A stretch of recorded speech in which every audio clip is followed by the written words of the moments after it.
In the late 80s, Manchester would become home to the first studio tour outside of the US. Taking inspiration from the Universal Studios Tour in Hollywood, this Manchester version would take you into the world of ITV Granada, where you could visit the real sets of Coronation Street, take a ride with an alien or RoboCop, and even if you were lucky, take flight on the world's first flying roller coaster. Granada Studios Tour would become one of the most popular tourist attractions in the UK, until it was suddenly closed forever and abandoned.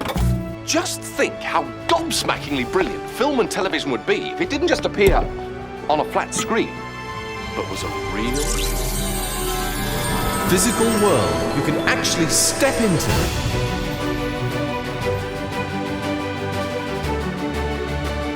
Imagine walking on genuine, mind-blowing sets, taking a peek backstage where you can virtually touch the stardust with your fingers.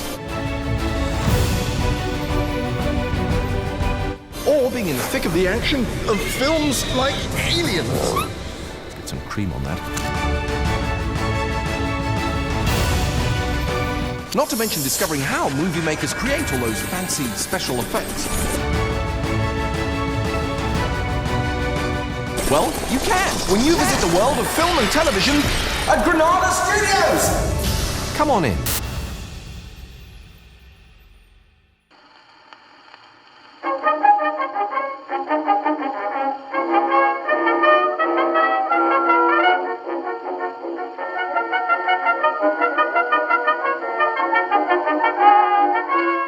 After the Second World War, when BBC Television restarted broadcasting, there were suggestions that the company's monopoly on broadcasting was restricting the types of programmes available to the British public. After the Television Act of 1954 made commercial television possible, independent television was created, most commonly referred to as ITV. The UK's first commercial television network, Channel 3, launched in London in 1955. Commercial television is here. This new network created a break from the BBC's programmes and will be the first time adverts would be seen on TV for the British public. The very first ever advert shown was for toothpaste. By 1973, there were 15 separate channels and 3 regional broadcasting licenses, many of which were franchises, each run by a separate company. While every franchise would share programs with each other, they would also offer local news and tailored content for the region of the country. One area of the country that ITV was particularly popular in would be the North. From transmitters of the Independent Broadcasting Authority, this is Granada. The Northwest of England's franchise for ITV will be operated by Granada Television. Formed as Granada Theatres Ltd, who owned cinemas in the south of England, the company was named after the Spanish city of Granada, a place its owner Sidney Bernstein had visited on holiday. Sidney, why are you doing this? Well, it's a kind of Valentine to the BBC. I've watched their television service since it started, and I respect what they've done. I only hope we can do as well. During the 1950s, the company started working in commercial television, launching in the north of England to not affect the company's southern-based cinema chain, since TV was seen as a competitor. In 1954, Granada was awarded the contract for Monday to Friday broadcasting from the Independent Television Authority. It's a matter of seconds before the northern region adds itself to the Independent Television Network. The signal is coming up clearly, he says. We're getting the network on our monitors beautifully. Most companies had ambitions to move into the bigger London TV market, but Granada would aim to focus on the north. Granada would continue to make a strong northern identity a huge part of its programmes. In what way do you think the North are going to differ in their tastes from... Well, they're an indigenous, homogeneous cultural group. Their roots are in the North. They're not displaced persons living in the South. I think their requirements are different. They still want the best. What's good enough for London will be good enough for the North. But they want something in addition, and I think we'll provide it. While most other franchises and the BBC converted old buildings into TV studios, Granada would opt to create something brand new. Located on Quay Street in Manchester city centre, the land for Granada Studios would be purchased for £82,000.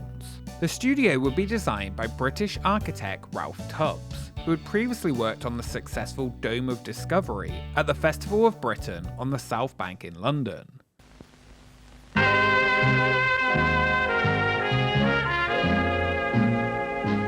In 1960, Granada would launch what would eventually become their most iconic show, the soap opera Coronation Street.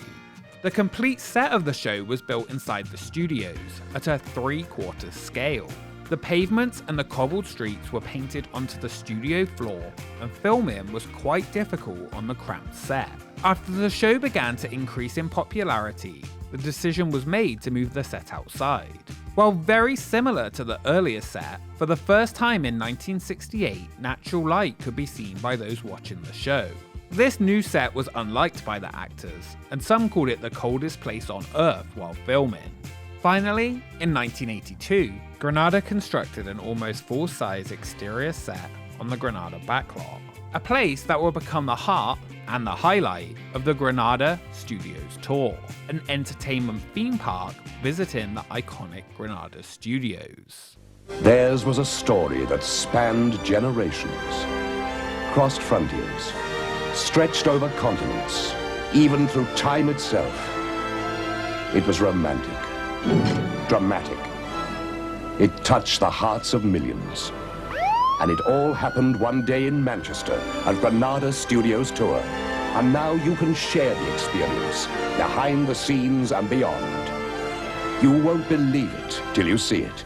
The idea was created by TV producer David Lowright, who proposed building a huge visitor complex on much of the derelict and unused land at the studio.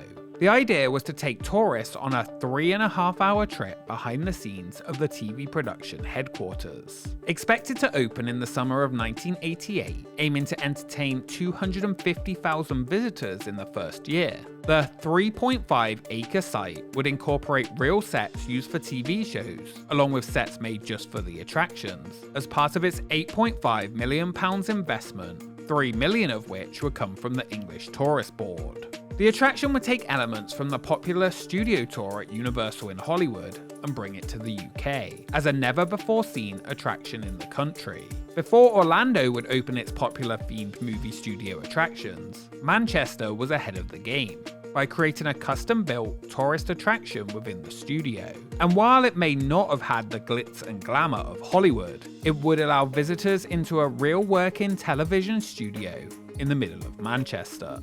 The Granada Studios Tour, also known as the World of Television, was set to open on July 20th, 1988, becoming the first studio tour to offer an insight into the world of television outside of North America. Particularly apt that this awards ceremony comes from the heart of Britain's newest tourist attraction, the Granada Studios Tour, an experience which celebrates the craft of film and television. John Williams, chief executive of Granada Studios Tour, said he was confident that the attraction would quickly establish itself as a truly unique, exciting tourist offering that would have not just national, but international appeal.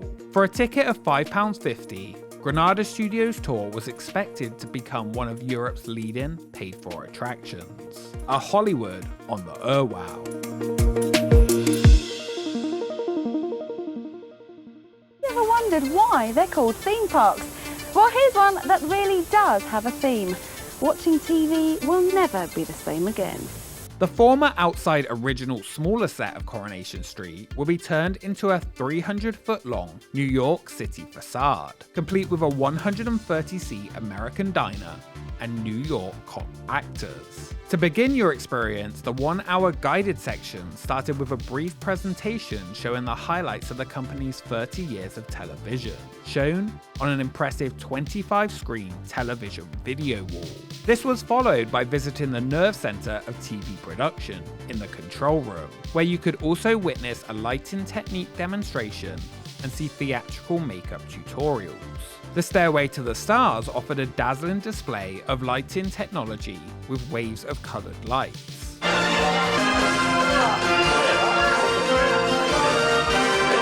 At the top, visitors could look out over a model Los Angeles skyline before heading to a £30,000 recreation of Downing Street, complete with a policeman actor.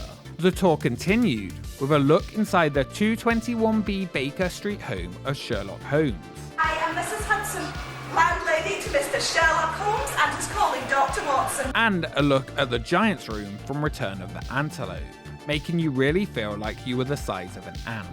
The Jungle of Disappearing World was next, before boarding an Edwardian tram from the Lost Empire to embark on a trip along Baker Street itself from the show The Adventures of Sherlock Holmes. This would come to a halt as visitors would be challenged at Checkpoint Charlie, the east-west border post used in the TV thriller Game, Set and Match. If you didn't have your papers, you might have been kicked off the tram. It didn't matter though, because next you disembarked at what was considered by many the highlight of the tour. The real set from Coronation Street, complete with a working replica of the Rover's Return, the pub from the show where visitors here could buy a pint for £1 or dine in a not-so-real cafe nearby. While you could see the outsides of the set, most of the indoor scenes for the show were filmed in studios. This section was not available on the tour on Mondays, which was the day the show filmed, but if you were lucky, those days you might get a surprise visit from one of the cast. For the fans, nearby, the Coronation Street experience brought together mementos from the 27 years the show had been running at the time. Finally, the tour would find themselves in the most expensive set ever built at the time for TV production, an exact replica of the lobby and debating chamber of the House of Commons, used in the show First Among Equals. So I'd like to burst the opposition side over here. If you agree with anything spoken in the House this afternoon, then it's right for you to say, hear, hear. Okay, so we can all try that after three, just the opposition side, if that's okay. Inside was where you could find the location of the mock debate live shows. Each area of the site could be rented separately for special hospitality events or even weddings. After opening, the Granada Studios Tour surpassed all expectations instantly, with over 600,000 visitors visiting the attraction within the first 8 months. Many coming to experience the 3 most famous streets of Britain: Downing, Baker, and Coronation. The tour was open year-round, starting at 9 AM and ending at 7:30 PM. During the winter months, the experience will be closed on Monday and Tuesdays. On the attraction's first anniversary, a street party was held on the set celebrating the success of the unique experience that had highly exceeded visitor numbers. The tour won a number of awards, including the England for Excellence Award, emerging as one of the UK's best tourist attractions. It became incredibly popular with people of all ages, and was a must-visit stopping location for many coach trips throughout the country. The studio tour even created its own mascot, the popular OB, an acronym for Outside Broadcast, and his brother Emmy. During the first few years, the tour continued to be popular. Each year saw more and more new experiences added. A new 25-minute 3D show was added, giving those watching a visit to the magic prop rooms where anything could burst to life. Other new additions included a new 30s-style live Magic of the Movies show, a sound experience, and a Sherlock Holmes Museum of Criminology. The tram section was eventually removed, and the Baker Street set was enclosed. Various sets from Emmerdale could also be visited. The tour was so popular that Granada even converted an adjacent warehouse into the Victoria and Albert Hotel to offer accommodations for those visiting. A move-in seat theatre ride was added, called the Motion Master, which directly followed a cinema experience where visitors would be transported from a black and white film into a star-filled galaxy of the future. The Motion Master was added in 1990, with the show projections on its 70-foot screen. Viewers could experience the realism of taking off in a jet or flying through skyscrapers in a helicopter. In 1992, as Euro Disney struggled through its opening, British newspapers proclaimed that the Granada Studios Tour was streets ahead of poor old Mickey, stating that the American moguls in charge of the Disney venture could learn a lot from the tour, which had carefully owned their original investment of $8 million, expanded to over $12 million in just 4 years.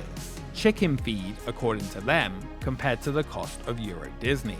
Further additions came fast, and by 1993, over 3 million had visited the award-winning attraction. Sooty got a show and a recreated shop at the site. Further 3D shows included Sea Dream and Housebusters, with the tour eventually becoming optional and split into different sections, with the soundstage tour and the backstage tour. Investment continued in 1994 with the £1.5 million UFO zone. Aliens had invaded Britain and had landed a stone's throw from the top telly landmark Coronation Street. Now it was up to you to discover their secret. In the attraction, guests would play a TV reporter who received a broadcast from ITN's Trevor McDonald and would be the first to investigate an alien spaceship that had crashed into the tour.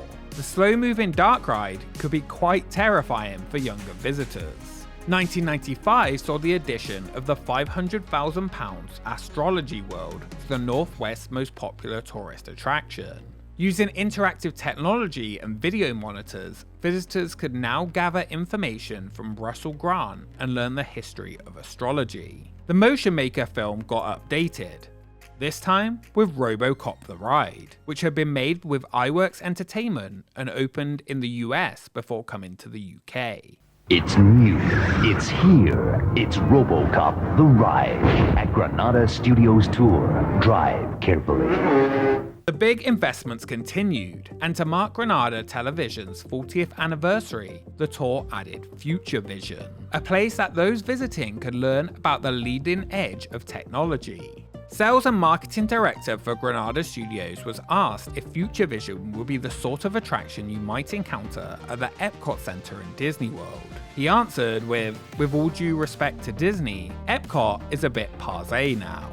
The RoboCop motion ride was joined by Aliens the Ride at the Speed of Fright, which would also be shown at the American Adventure theme park which Granada owned. Over 50% of the shows and offerings at the attraction were replaced to try and continue to bring visitors back. A detective show based on the show Cracker was introduced, and users could answer questions using data pads on their seat. There was a horror makeup show aimed to scare and impress visitors, and chroma key blue screens continued to transport visitors into the popular Coronation Street show. Granada Studios repeatedly stated that interactivity would be the future of tourist attractions. Granada Studios had many attractions never seen before in the UK, and packed plenty of offerings in a tiny space, bringing together a mishmash of ideas that you would likely find in the US. Over the years, many shows came and went, but the experience remained one of the best tourist attractions in the UK. It even inspired another tourist attraction in Blackpool called the World of Coronation Street. Many thought of Granada Studios as the place to visit Coronation Street, but it really did offer a full day out of rides, shows and attractions in a really small space in the middle of Manchester. Now, all it needed was a roller coaster to complete the package. Perhaps the oddest addition to the studio tour will come in 1997. The world's first flying roller coaster, Skytrak, which was named from the show Gladiators. It lets solo riders fly headfirst down a roller coaster track designed as a flight pod. Costing £1 million, the attraction was set to open in the summer of 1997, but was delayed due to technical issues, eventually opening in November. Riders would fly through the air in the New York facade of the street at speeds up to 25 miles per hour, laying on their stomach in one of the 8 flying pods on the 1-minute journey. Throughout, they could swing up to 40 degrees either direction and reach up to 2.5 Gs. Designed by Fairpoint Engineering, with around a 200 person per hour capacity when working, the project took 2.5 years to create and was hoped to have a lifespan of 15 years or 10 million trips. The ride was plagued with technical issues and only operated sporadically, often becoming stuck and needing help of local firemen to get guests out. Those who did ride called the experience somewhat uncomfortable. It would operate on and off for a little over a year and a half before it would close forever. While it spent most of its time not operating, it just showed the ambition and constant new ideas the tour aimed to implement for its visitors, some more successful than others. Skytrak, however, would be the last addition the tour would ever get.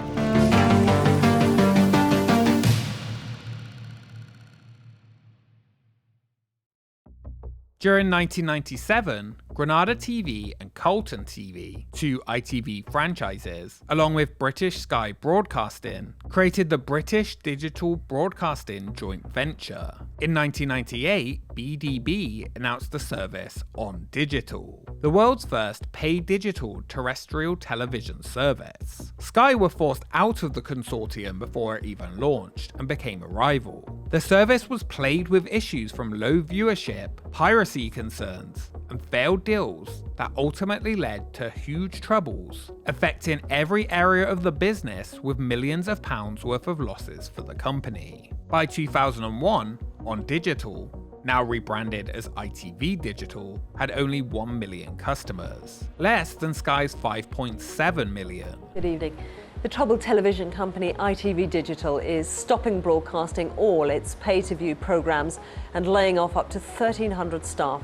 The company, which provides digital services through an aerial, will stop broadcasting pay-TV services at 7 a.m. tomorrow. Due to the struggling losses, much of Granada's divisions were sold off. The leisure business was seen as a loss-making enterprise, and each theme park was sold. American Adventure in 1997, Camelot theme park in 1998, followed by the full closure of the Studio Tour in December 1999. Today, all three of these are just memories of the past. The Studio Tour, while less popular than previously, was still doing moderately well. The failure of the Skytrak roller coaster had hurt attendance, with a drop of around 30% from its highest peak levels ever. With the shift in the company's stance on leisure offerings, no investment came in its final years. Combined with the company's ongoing issues, the tour was closed for a period of consultation to make the business viable. Areas of the tour did remain open for private corporate parties and special events, such as Manchester's Treat on the Street, but it no longer remained available to the public.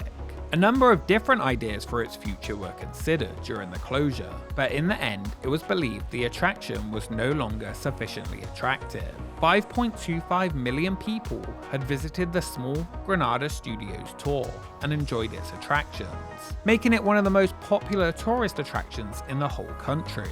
At its peak, it even was rumoured that BBC was considering creating its own theme park to try and compete. While the tour would be closed forever, it was said that the Coronation Street fans would still be able to visit the set on a number of open days. The 40 remaining employees of the previous over 350 who still remained lost their jobs, and much of the site was left abandoned, with plans for it eventually to be demolished. Props from different companies on display at the tour would be returned to their owners. Some of the former tour buildings were demolished and used to expand the Coronation Street set. The former Baker Street set was turned into a new studio for the show, named Stage 2. While Coronation Street continued to film on the street at the studios, in 2013, ITV Granada would move to a new location in Media City, creating a brand new set for the TV show. After the move, the former Coronation Street set did reopen to the public in 2014, over a decade after the tour closed. 850,000 people came to visit the cobbled streets, and it was so popular it remained open longer than planned, before finally shutting its doors forever. The chapter of Coronation Street at Granada Studios would come to a close. The iconic Granada TV sign on the Manchester skyline that welcomed everyone to the city was removed in October 2010. Much of the older buildings and the original set, however, were mostly left abandoned until its removal in 2018.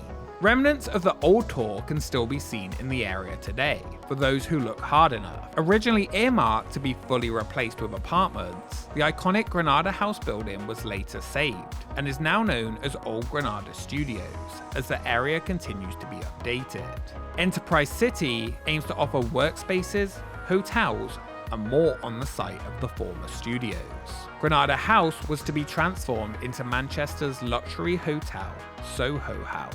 After over 20 years, former site of the Studio Tour would finally become something new, with just a little of its history left in place. The magic of television. A stunning variety of rooms and painstaking reproductions of buildings and streets. all within 1 minute of each other, and all quite capable of being transformed into something totally different in a matter of days. It's a major tribute to the production designer's art, although I have to say that I don't think that anybody's going to want to replace this street in that much of a hurry. On Water Street in Manchester, for just over 10 years, would be the UK's answer to Universal Studios. Smaller and not as flashy for sure, but for those who visited, it had all the magic. It was a mashup of attractions in a small space that turned the Granada Studios Tour into something special. Next door to the world's oldest railway station, the Castle-filled area was a key factor in transforming the centre of Manchester. After the success of the Museum of Science and Industry, the Granada Studios confirmed that the area was a must-visit destination, the Mancunian Universal Studios. While Bellevue Gardens was the Manchester tourist attraction that was loved for over a century, Granada Studios Tour was an attraction loved by the many who visited it over its short existence. Many remember it as a place you could visit Coronation Street. Really though, it was much more. It wasn't the biggest, fanciest, or the most high-tech attractions to exist around the world, but it was a place crammed full of ideas, rides, TV and movie magic, real and fake sets, and most importantly, hope for the many who worked there and those who visited. It was a staple of Manchester's rebirth into the city it is today. The Granada Studios Tour was a place that left lasting memories on the over 5 million people who got to experience it during its short existence. For many who grew up in the UK, it was just as good as the higher budget studio tours in the US. A truly northern tourist attraction full of heart in the heart of Manchester.